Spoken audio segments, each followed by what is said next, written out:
Good morning, good afternoon, good evening. Somewhere over there is Jack, back on location. I'm Conrad, and this is the 45. We think it's match week 18. It seems like an eternity since we wrapped up match week 17. There were some FA Cup matches in between, and at least one more COVID postponement, which has allowed, Aston Villa unable to face Spurs on Wednesday, so Fulham will slide back into their slot, so they're going to play their week 16 match or week 17 match or whatever it is. And they're not too happy about that, but we'll get to that. First, talk about Sheffield United and Newcastle. So, Sheffield United coming off of a 3-2 win in the FA Cup over Bristol Rovers, but they scored 3 goals. They got a win. First one in 18 matches this year. They got to have some confidence coming out of it. 10 of 17 league games this year, they've been held scoreless, right? So, only once have they scored more than once, and that was in the 3-2 loss to United. 4 players out of that FA Cup match due to COVID-19 protocols. Lise Mousset coming off early in the second half. Wilder hopes that he, Baldock, Jagielka, Sharp, Stevens will be ready. Newcastle, meanwhile, winless in their last 7, including the FA Cup loss to Arsenal over the weekend. They scored 4 in that span, 2 coming in the 5-2 loss to Leeds. So Steve Bruce sets up defensively, but they've got, I think, 3 clean sheets in the Premier League this year. So 2 teams that don't score a whole lot. And Newcastle 17 points ahead of Sheffield United in 15th place. That is stunning at this point. You mentioned winless in their last 7, all those negatives for Newcastle, and they're 17 points clear of Sheffield United. That is stupid how far away they are. We talk about it almost every week that the expected points for Sheffield United are so far ahead, they're lagging behind in their actual points, and they're going to have to start getting these unexpected results or even expected results going their way. The win against Bristol Rovers, it's Bristol Rovers. Don't go a win too is crazy. A win is a win at this point. But a win is a win, and I think scoring 3 goals is a big deal. You mentioned those 5 players that could potentially come back. That's going to be big for them as well because they haven't had a lot of consistency in who's been available. So it's going to be no match is easy in the Premier League, but at a certain point, you just got to start getting points. And this is, I think, coming off of that win, this is a great chance to just kind of catalyst yourself, push yourself forward. And same goes for Newcastle, that they'll look at Sheffield United as a team who they won their last game, yes, but they haven't beat a Premier League side this season, one of the longest winless runs in history. So they'll be very, very confident, Newcastle will. And Sheffield United, more confident than they've probably been in a while, and they're going to want to capitalize on that. I don't know if I want to say that they win. I think a draw is a pretty sensible call, I think. Well, they've got to take the 3 here because their next 3 after that, Spurs, Man United, Man City. If they don't get these 3 to get them to 5 points, season could be over. Even though they've got West Brom after those 3, this is desperation time for Sheffield United and Chris Wilder. Yeah, you'd be crossing the halfway point of the season without a win. That'd be bad. Next up, Burnley and Man United. So Burnley are 16th on 16 points. Now they've got ALK Capital, the American owners, completing their takeover. So we'll see what that means for the January window and Sean Dyche. They did win over MK Dons on penalties in the FA Cup over the weekend. Dyche will be missing 4 players due to COVID-19 quarantines. They're not all named, but Ashley Westwood and Josh Brownhill were both out of the FA Cup matches, so likely 2 of those 2 will be the 4. 2 of those will be the 4 that they're going to be missing. United unbeaten in 10, winning 8 of those in the Premier League. If they win this game in hand, they will take the top spot of the league, 3 clear of Liverpool. Big deal. It's going to be a tough one at Anfield on the weekend, but if they genuinely want to mount a title challenge, you have to be laser focused, earmuff some blinders on this match that could definitely be called a trap game because it's the literal definition of a trap game. You overlook them, you look at the bigger match on the weekend on the horizon, and you stumble because Burnley haven't gotten a lot of points in their last few, but they're being more defensively solid. Last 5, they've only conceded, I believe, 2. Very, very good run of form for them defensively. And Man United, it's a busy schedule for them. They had Man City last week in the midweek. They had Watford on the weekend. They got Burnley here. And we love Bruno Fernandes, and we love how much of an impact he's made for Man United. But you wonder, how much can the guy run until you just kind of run him just when he's out of gas? You would hate for him to run out of gas at this point in the season when you're about to face Liverpool. So I'm interested how this is going to be a matchup.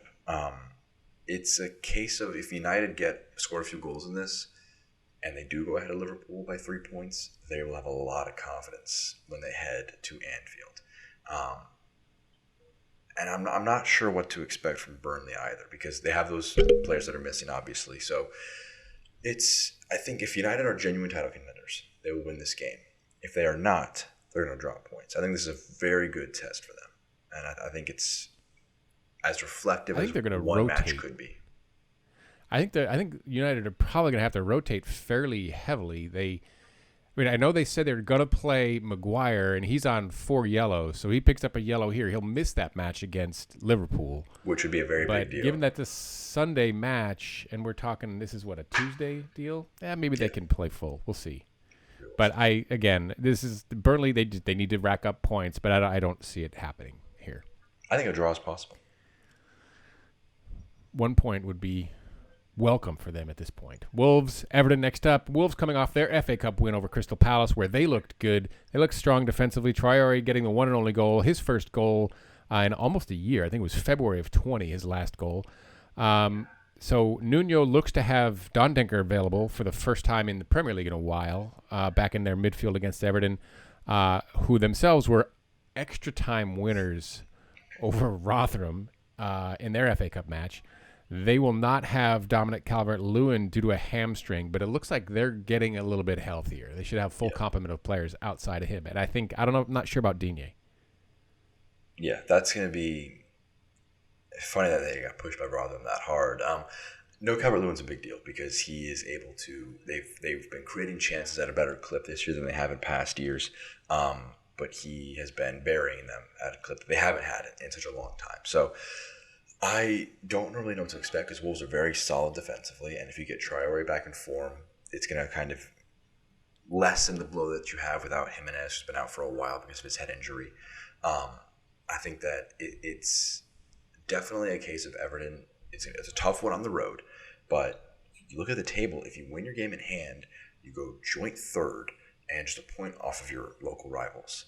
That's a great spot to be in this point in the season. And I'm not saying that they should be shooting for top 4. Maybe a year too soon for that. Maybe 2 years too soon for that under Carlo Ancelotti. But these kinds of matches are the ones that you have to be winning if you want to get to where you want to get to. And this is as good a chance for them, I think. Because Wolves have been okay, not great. They're 13th. They haven't won in the last 4 Premier League games. And they have one lacked win in 5. Yeah, they have lacked a bit of spark up front. So if you can create chances, if you can score some goals, there's a question of can Wolves match that with firepower? And Fabio Silva's just still too young. Neto and Podence look good. They're very good players, but they would like a proper number 9 striker with them. And Traore, bit of form. Question if it's enough. Dondenker giving a little bit more depth in that midfield. I think he may be the difference here to help unlock a few things against Everton. We shall see. Man City and Brighton. So Man City find themselves just on the outside of the top 4 on goal difference, level with Spurs on points, and they have the game in hand, obviously trying to make up for that with these midweek matches. But they are 4 behind top of the table with 2 games in hand on Liverpool. So their next 6, starting with this one against Brighton: Palace, Villa, West Brom, Sheffield United, Burnley, followed by the big match against Liverpool. So Villa looked to be the only real obstacle in their way to a full 18-point run, which would be crazy, right? That would be what City do, though, right? Brighton, meanwhile, 3 points clear the drop on 14, 4 draws and a loss in their last 5.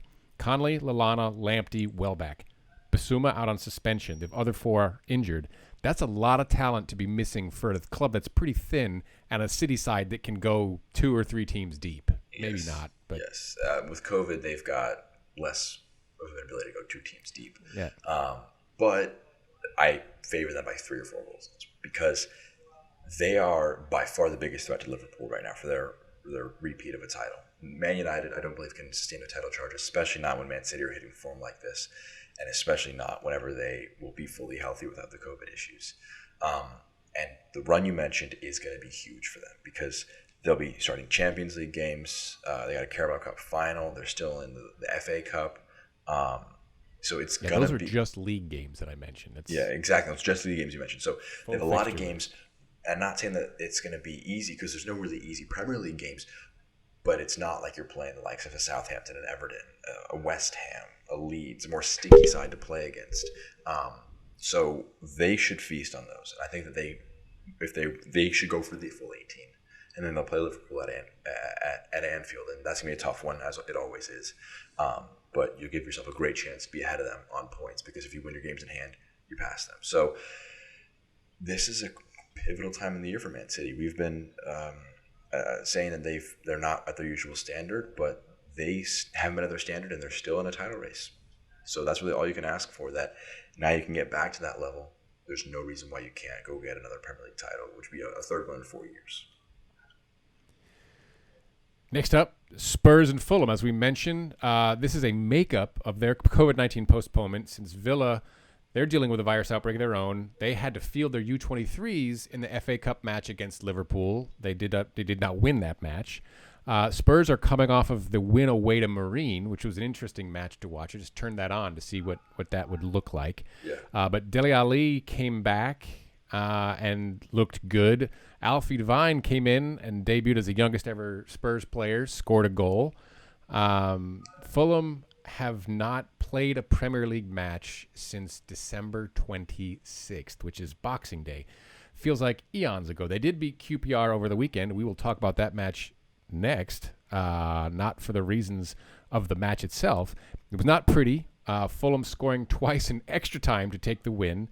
And they were not planning on this midweek fixture. So they will be without, quote unquote, an unspecified number of players. We don't know who those players are due to the protocols, but Scott Parker is expecting to have more players available for selection. All that said, Spurs, London Derby, I don't see how they don't take the full 3 points here. Yes. It would be a surprise for them not to, because they've managed to launch themselves back into a title race discussion. Making this matchup in hand doesn't really push you ahead, because you're still kind of a match behind, because you're kind of just making up now. You only missed 2 at this point, but they have a chance to go 1 off of Liverpool if you meet them on 17 matches played. So they should be. This is a great time for them to play Fulham right now.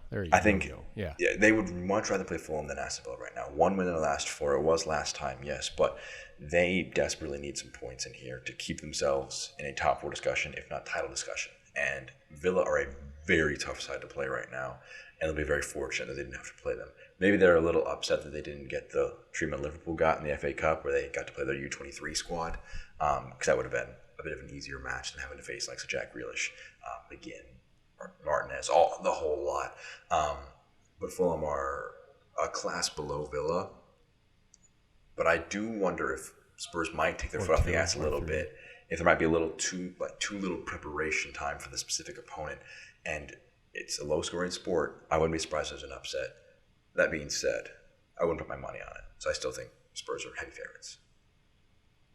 You just hedge. So you just hedge. They could win. They could lose. Maybe it'll be a draw. Could get canceled by COVID.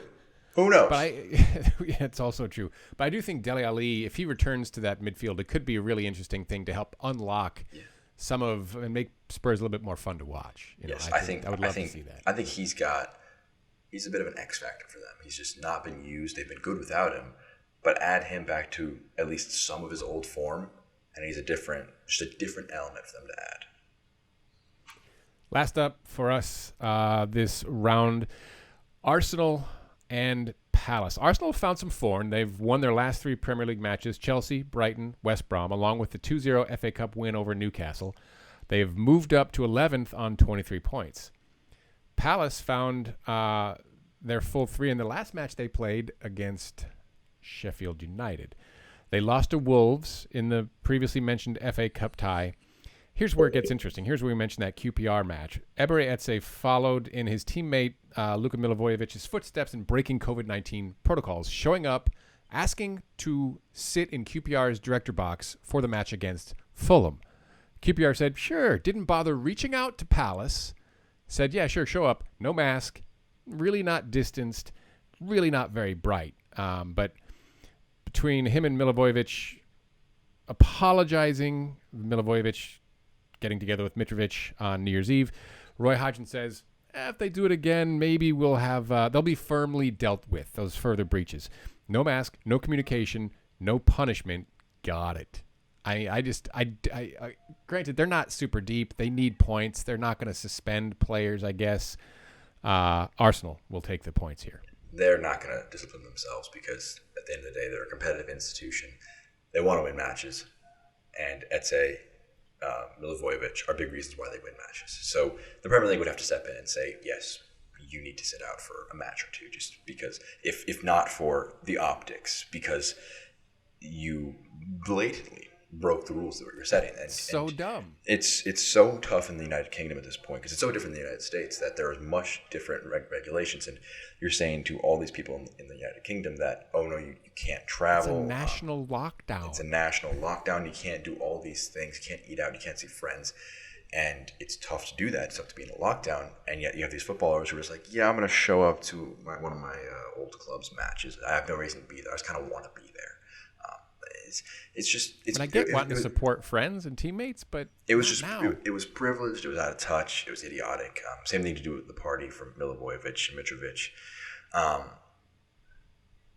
That aside, I think that Arsenal still should be favorites in this one because they are finally hitting a bit of run form. They got 3 wins in their last 3 in the Premier League. They beat Newcastle very late on in the FA Cup, but there's a lot of positivity at Arsenal. They're not going to make too many signings this window because just isn't really that many resources for them to do that. But I think that they're getting back to their level, which is going to be low top of the table, top half of the table. So it's not going to be a great season at the end of it, where you would have wanted to have been. But I think this is the kind of match where there'll be heavy favorites. There's a lot going wrong at Palace right now, and I think it's just a good time to play them. They did win their last Premier League match, but still, I think a lot of positivity at Arsenal and a lot of negativity, especially in the COVID headlines, for Roy Hodgson's men. I do think that Arteta has found his 11. We talked about this with Chelsea and Lampard, right? Smith Rowe. Arsenal have found the 11 that works, and they're going to ride it until it doesn't work. But I do think they have figured some things out, and it's that mix of youth and experience, and 100% less Willian. And not to toot our own horn, but we kept on saying you need a number 10. You need some creativity. You need to have some onus going forward. Teams need to be afraid when you go attack with the football. And they added Smith Rowe. He's changed things drastically for them. Aubameyang's finding a bit more form. Lacazette's in a bit of form. So a lot of positivity at Arsenal, but knowing Arsenal, that could all come crashing down at any moment because that's just how the club works. Come on now. It's true. All right. Yes, I agree. I think Arsenal will take that. That'll do it for us for these some other week matches masquerading as midweek, week 18 matches before the full weekend of matches. Can't keep anything straight anymore. Jack, Conrad, this has been the 45. Please let us know what you think in the comments. Please like, please subscribe. Please look for us on the Twitter at the 45. Take care now.